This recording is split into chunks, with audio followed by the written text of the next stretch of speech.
Hello and welcome to The Booking Club, the podcast that brings you today's leading authors and commentators from a table at their favourite places to eat and drink. I'm your host, Jack Aldain, and my next guest is Phoebe Greenwood, a former war correspondent whose debut novel, Vulture, is set during the 2012 war in Gaza. We meet at Humour, the Lebanese and Palestinian restaurant, to discuss it. As per my last regular episode, I'm sat outside once again at the restaurant that my next guest has chosen. She is Phoebe Greenwood, a journalist and author whose debut novel, Vulture, has been called brave, funny and beautifully written by none other than Martin McDonagh, one of my favourite living directors. I was very pleased to see that. And also The Scoop of Our Age, referencing Evil in War. That's Julian Borgia, author of I Seek a Kind Person. It's wonderful to have you here. Thank you very much for agreeing to do this episode. How's it been going since it came out? Oh, Jack, thank you so much for having me on the pod. I'm a big fan. Why did I write it, Jack? Why did I write it? Is this what you've been thinking since it came out? When it came out when? It was earlier this summer, wasn't it? It came out in the UK in July. And it came out in August, only last week actually in America, and it will be published in Australia and New Zealand in November. Oh, and Italy also in November. Why did you write it? Why did I write it? Why? You know, honestly, when I started writing it, it was out of sheer frustration, really. It was in 2015. It's a satire of the war news industry set in a war that took place in actual fact in Gaza in 2012, and I covered that war as a correspondent at the time for Daily Telegraph. And the structure of the novel is very much based in fact. I was very careful, and I wrote the book with my notebooks from that conflict right beside me, trying to root it in as much actual fact of the events of the war as I possibly could, but the fictional narrative of the book is woven into it. And I came back from the region. I left in 2013. I took a job on the foreign desk as foreign editor at The Guardian. And I spent about a year on the desk before becoming a reporter again and actually covering Gaza again quite frequently. So there was so much of my time in Gaza that I couldn't really resolve, and I certainly couldn't resolve it in the news industry for various reasons. There's only so much that you can explain in a 600-word news story, and there's only so much appetite the public has for a conflict. There's so many going on in the world. And there's so much to explain, particularly about somewhere as complex as Israel-Palestine. But there's something so unique, surreal and awful about what's going on there. And I was frustrated by how little of my outrage and my kind of frustration and the darkness of it that I could actually convey. And was this the reason you felt that the only way to deal with it was by satirising it? I think so. I think for multiple reasons, satire just came out naturally. There's a gallows humour, a black humour that's endemic across a lot of disaster zones and conflict zones in particular, among journalists covering it and amongst the people trapped in it, for so many reasons. There's a scene where Sara's dad is being cremated, and the funeral director says to her, because she gets a horrible fit of hysterics, laughing, he tries to reassure her and says, well, laughing is so close to crying in animal terms, and I think some things are just too awful really to cry adequately about, and you end up laughing. I mean, I laughed all the way throughout my grandfather's funeral. And it is a strange animal experience, but I think also there's something about humour that reveals the absurdity of a horror such as the situation in Gaza. There's something very human and kind of levelling about humour. I think when you start hectoring people and you start screaming about outrage, they tend to tune out. It's too much to process. And I think actually hopefully an effective way of helping people understand the situation, the more human way of doing it is through humour, the blackness of it. The Greeks kind of knew well that comedy and tragedy are partners. You can't really have one without the other. And I think to explain the depths of a tragedy of, like what's happening in Palestine, you need the light with the dark in order to understand the dark. Who is Sara? She's obviously the protagonist of the novel, but is she you? Maybe she's an amalgamation of many people that you've known. You're spot on. And also I think there's a certain amount of purging, guilt, shame purging, kind of writing the monster that you fear you might be. I think there was a lot that was unresolved about my own experience working out there. I'd come back from covering a conflict and I'd been told by friends in London how brave I was, and that felt deeply uncomfortable because compared to the people living through it, there's no bravery there. You're out there making a living and often advancing your career by telling the stories of people living through tragedies. And that's not to say there isn't a lot of noble motivation among people reporting on conflict. I know some of the most extraordinary people who do that for a living. But yes, I think Sara came out of this kind of feeling of self-interrogation about what I was actually doing out there, what were my motivations. I've sense of frustration that, when I was in Jerusalem in the 2010s, it was probably the most populated region by foreign correspondents anywhere in the world. And yet there was this kind of relentless cycle of atrocities that we were reporting on and not affecting any change to prevent. And while many people would argue that's not our job, I mean, our job is also not only to bear witness silently, but to hold power to account and to sound the alarm when atrocities are taking place. And I think there was a lot of, why didn't we? Why were they still continuing, The idea, I guess, the hope, the principle behind war correspondence is that by covering it, the truth can't be contained. And when the truth can't be contained, it naturally leads to a cascading effect. But whether it's distrust, whether it's disinformation on such a huge scale, I can imagine that many of your colleagues, former and current, have a deep sense of hopelessness about what they're doing there. Well, I've been recounting a fair amount since the book was published. This phrase I was offered as some advice when I arrived in Jerusalem, which is this kind of wry, pithy bit of advice, which was the first year here, you're going to hate the Israeli government. The second year here, you're going to despise the Palestinian Authority and the Palestinian leadership. And the third year here, you're going to hate yourself. And then it's a good idea that you leave. And the self-loathing comes with the feeling of being sullied with complicity, because you are so restrained by the norms of the news industry about what you can say. We've seen all of this with the debate around using the word genocide. It's been a huge furore about whether or not what's happening in Gaza is a genocide. I mean, we're sitting in a cafe where it's clearly declared as one. Just above us there's a signage that says, what does it say? Stop the genocide. But in a way, the language around it and whether you can or cannot say it's genocide, whether it is or is not an apartheid state, whether there are war crimes being committed, there's so many limits on what a journalist is allowed to say. It becomes completely unclear what should be a very clear situation, that this is an atrocity and it needs to be stopped. Whether or not it's a genocide or not, there are 60,000 plus people have been killed. Some people, because there's still bodies on the rubble, put that more like 200,000. You mentioned the sign above the restaurant. That restaurant is Hiba, just based off of High Holborn here. I wonder whether you can tell us why you've chosen it. It might seem obvious. There's so much about what I was trying to do in the book as well, was describe actual just life in Gaza, which I think is often so lost in headlines and things. And like when I was there, and it felt so uncomfortable as well, sitting in a restaurant, any other kind of restaurant, and talking about a region that's now affected by famine, but also the fact that food is such a huge part of Palestinian culture. In fact, I loved the food in Gaza. It's quite different to other parts of Palestine. It's much spicier. Oh, really? Yeah. Okay. And there are a couple of and there's a lot of seafood, obviously, because it's right by the sea. Do you speak Arabic? Mortifying question. And I don't. I speak about 10 words really poorly. Give me 5 of those 10 words. I mean, okay. They must be words that you had to use on a daily basis. Sahafia, journalist. Marhaba, hello. Zaki ektir, that's very delicious. See, even when the words is about journalist. Ektir. Awfully, it's like kifalik, how are you? Shufinti, look, tamam. Honestly, and that's it. Shuismak, what's your name? It's a beautiful language. Oh my God, really, not when I speak it. When I speak it. But yeah, part of the mortification of not actually speaking Arabic, despite having reported on Palestine for 4 years, is written out in the book. Right. I was heavily reliant on the Palestinian journalists I work with for everything. Does Sara speak Arabic? She does not. And in fact, the majority of journalists, foreign correspondents who report in Palestine, speak neither Hebrew nor Arabic fluently.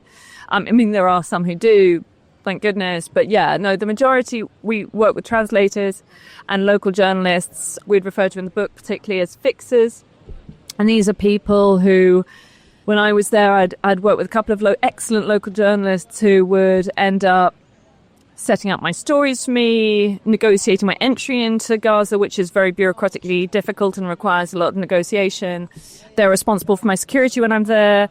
They would set up all my stories for me because they understood the region much better than I did. And they'd get the access to the leadership and the kind of local people in the authorities. They did everything for me. And these are the Palestinian journalists who are being killed in huge numbers now. Former guest on this series, Jonathan Coe, who's also written satire in the past, spoke about satire as a thesis art, i.e. a satire is largely done in order to advance an argument through fiction, so that by the end you feel convinced by the author's compelling portrayal of a real situation and you find yourself agreeing with them.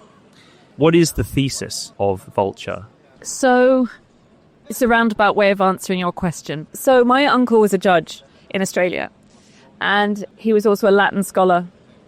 And he liked to quote at us a Latin phrase, which essentially translated to "Who judges the judges?" Qui custodia ipsos custodes. Who's watching the watchman? Hey. Bit of Latin thrown in there too. Racking them up here. You're I've racking only up got those 5 points. words in almost any language. And I guess I was trying to ask the same question with Vulture, which is, if the job of journalists is to hold power to account, who is holding journalists to account? And particularly when it came to the situation in Gaza and Palestine, was there media complicity in the atrocities that were taking place there?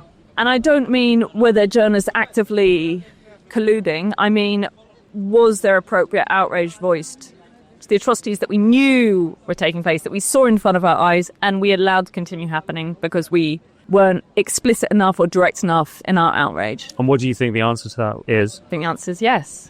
Now, that's awful because half of my friends are former colleagues, and I don't include any of them in it. I'm not talking about individuals. I'm talking about how the news industry functions in general. Do they agree with you? Would they agree with you? I think some of my colleagues would. I think I was really anxious about them reading the book. Because of the way that you've chosen to deal with this subject, or because of the portrayal of certain characters that you think might be overtly linked to real people? Honestly, because I think they can recognise some of the flaws of the industry in it. And I think, I'm a huge supporter of journalism. I have a huge belief in its importance and the importance of its functioning in a democracy.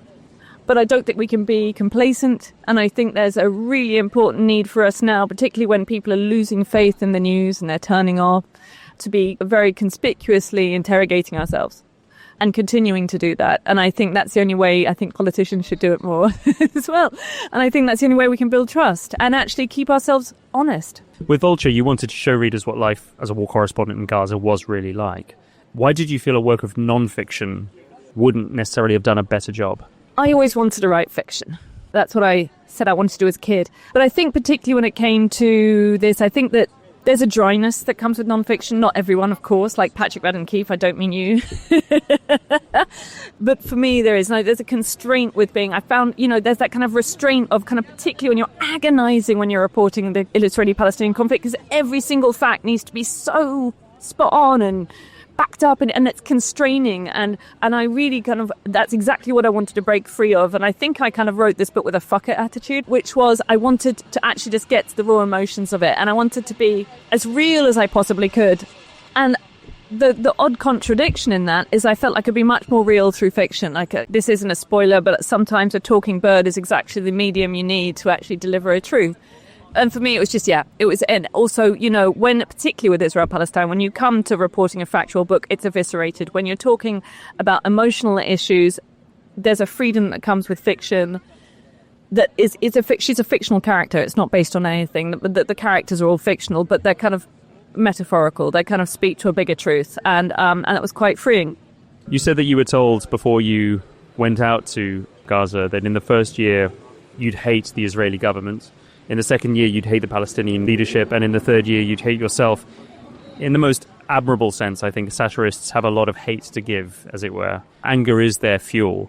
Was it anger that drove you as you wrote Vulture? So interesting, because I think actually my least favourite fiction is misanthropic. So it wasn't really a hate-driven book, but it was certainly a frustration-driven book. It was embarked with a feeling of anger at how difficult it was to make anyone look properly at the situation there and how unacceptable it is. So in terms of the anger and who it was directed at, first and foremost, it's a kind of self-critical book. Did I do enough there?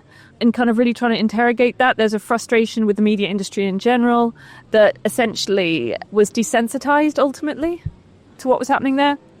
And just a failure of anyone to act. And it was kind of anger at a general lack of interest. So my aim, I suppose, was to satirize that. And Sara, the protagonist of the book, is quite a callous person. She's quite emotionally detached. And a lot has been, there's people have reacted, as I expected, disliking her and thinking she's an unpleasant character. But in fact, the disinterest that she shows is exactly what people have been showing in Israel-Palestine for decades. You're based not far from this very restaurant. What do you tend to pick from the menu? Ooh, well, I can't... Okay, so there's a Palestinian dish that's my all-time favourite, which is masakan. The meat here is all fantastic. I would always get a kind of like a shish. Whenever I was working in Gaza, I mean, I kind of lived off falafel. Falafel here are fantastic. Is it unfair of me to ask you to pick a selection of dishes for us? Sure, let's do it. I'm absolutely down with that. Take it away. So, do you like aubergine? I love aubergine. Okay, let's get some mutbal, please. Love everything you mentioned earlier. Chicken, lamb, hummus, falafel. Fantastic. We'll get the mutbal. We'll get some hummus, lamb, chicken shawarma. And do you have, what kind of salads? Fattoush? Should we get some sambusak, though? I'd love some mint tea. Thank you. Thank you very much. What does the phrase compassion fatigue mean to you? Isn't it awful? And it's something I've heard so often from editors. And the thing is, it's really real. I think people... Oh, yeah, it's certainly real. Yeah. I feel like it's the overwhelming condition of our time.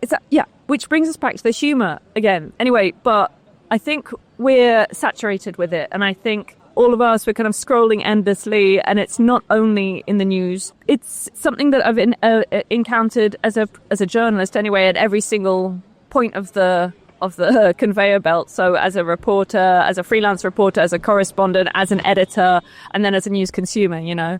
It's frustrating at every single point, but completely understandable. I think, let's bring it back to Gaza. How do you process 60,000 dead?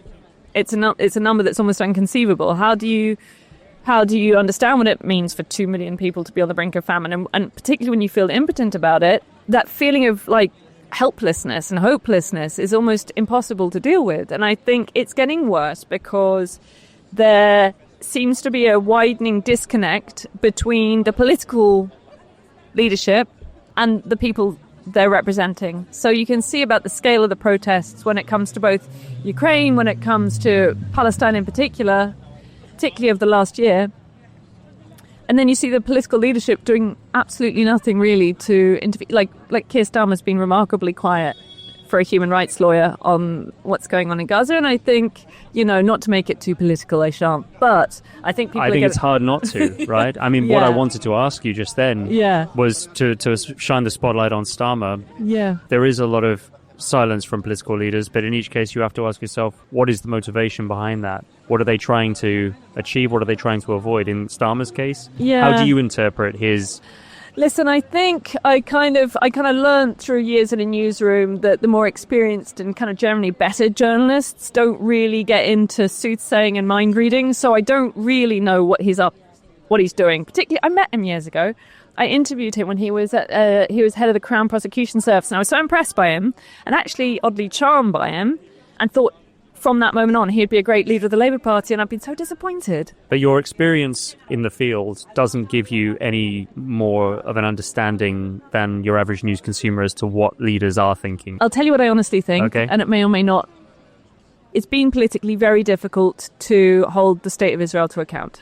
I'll give you an example of that. As a journalist covering the region, what happens when you write an article that states a fact that casts the state of Israel in a bad light is that you then become the focus of this very well-funded, highly organised mechanism of organisations whose purpose is to discredit you, and it becomes highly personal.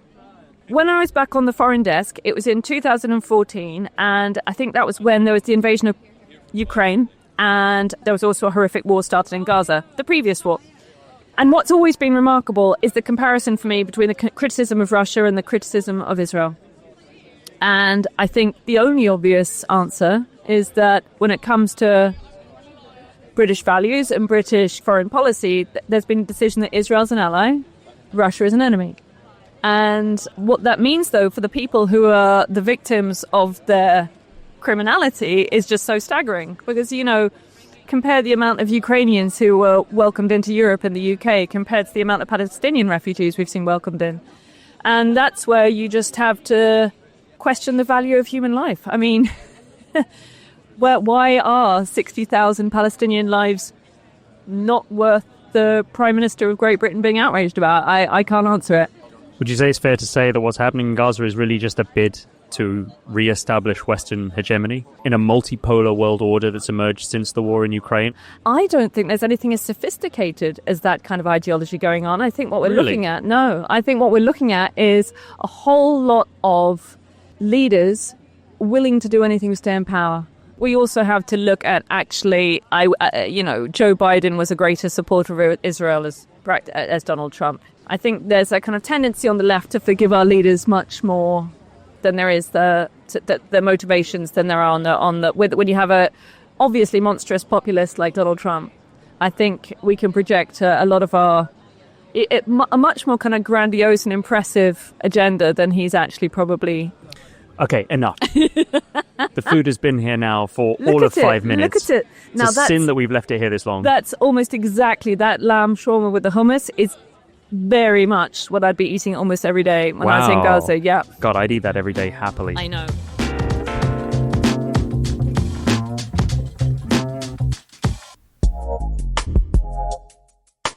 Calling small business owners. Tired of feeling invisible online? Meet Total Solutions, your modern-day Yellow Pages reimagined for the digital age. Whether you're a service provider looking for more clients or someone searching for the right pro to get the job done, Total Solutions connects local businesses with local people. You can list your services, network with other business owners, or even post jobs if you're the one looking for help. Ready to grow your business or find the next go-to expert? Head to totalsolutions.com to join the community. That's totalsolutions.com.